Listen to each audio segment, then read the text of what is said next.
Take you, though, back to the bear that we just watched climb down this tree. There it goes. This is right at Castaic Lake, and then it goes off again running. We've seen a lot of running today. Let's take you back, though, and tell you how we got to this point. That young bear has been evading capture for several hours now, from this storm drain, through neighborhoods, up into a tree, into a lake, and then most recently back into a tree.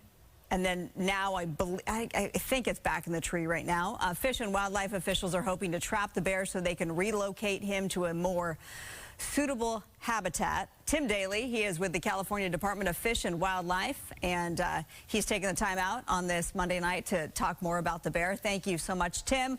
We appreciate you. We have eyes on the bear right now. The bear is back in a tree. What can you tell us first and foremost about this particular bear? We're hearing it's a young adult male. Yeah, that's the description that we are able to put together. They call it a sub-adult male, about 150 pounds. It's been in Castaic for most of the day. We first became aware of this bear at 8 a.m.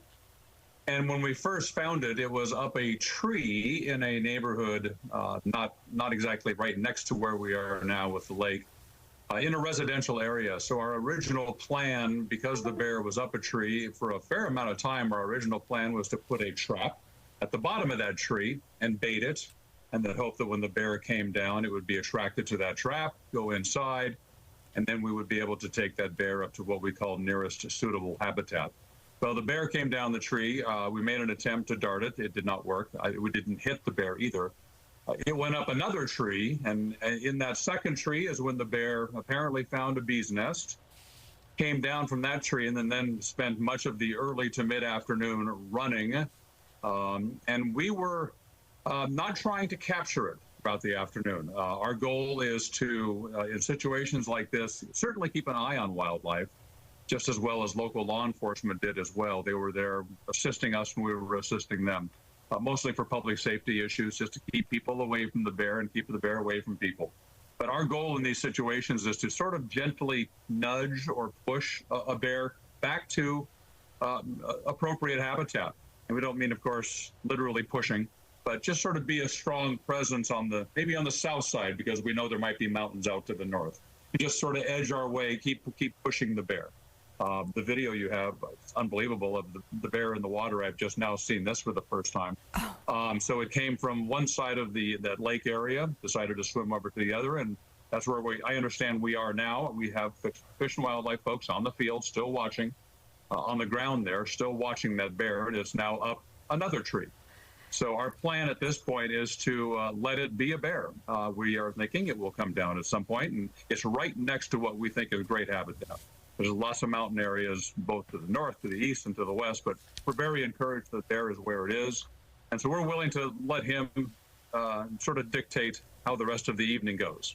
Okay, so yeah, we've seen some folks down there. They're in, bright vests. They must obviously be wildlife officials. So if the bear does come down, is there any tranquilizer in its future? No, but the bear is behaving exactly the way we would hope a bear would, and that is to be inching closer to swimming and walking and running and inching closer towards habitat. Bear is doing exactly what we would hope it would do, and that is head towards habitat and return where it's going to find food naturally. We don't use darts casually, and certainly there's no threat to public safety right now. If it were still in the middle of town, and clearly lost and clearly not able to find a path back to habitat, that's a consideration. And that's what was a consideration earlier today. I see. It is exactly doing what we would like it to do, and that's head in the right direction. Yeah, well, and it doesn't look like this bear is tagged either. It looks way too young. Right. Okay. Yeah, I'm not aware of a tag, right? Yeah, right. No tag. You were surprised by the bear swimming. That was some pretty remarkable video that we had that Skyfox captured. Literally swam across the lake and made its way to the other side on the rocks. Now it's up the tree. Well, we'll continue to watch it. Any final word to people who live nearby? Just be aware that in situations tonight, if you're watching the news, don't get in your car and run down to where this might be happening, hoping to get a better look. It is entirely possible that all of this activity, and we understand why it happens, media being media, people being curious about what's going on in their community. We get why people are curious, but we don't need more people in the area. I'm not sure what the parks, if they're still within the park, I'm not sure what the park's hours are. So it's entirely possible it wouldn't be possible to get near the bear anyway. But if you're out in the wild and you come across a bear, they're as nervous of being around us as we are being around them. They don't naturally, just for the fun of it, go after us and attack us. We're not a food item.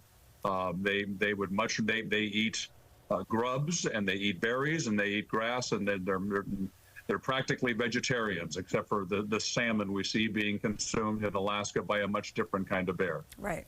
Bottom line, if you come across an animal, and this is true of mountain lions and coyotes, you want to appear to be large, you want to appear to be noisy, make some noise, and then slowly back away. You don't turn and run. You slowly back away from that situation that you're in.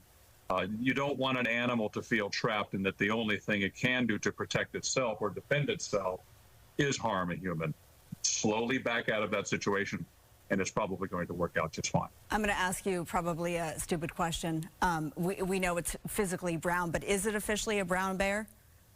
Nope. We only have black bears in California, and that is not a dumb question. Okay. That is not a dumb question. Okay. Okay. But only black bears in California. Okay, only black bears. Well, I suppose I should have known that. Only black bears in California. That's okay. Okay. All right. Well, we appreciate you taking the time out and educating us tonight. We'll keep a watch on the black bear that is brown in Castaic. Right, Tim Daly of the California Department of Fish and Wildlife. Thank you so much.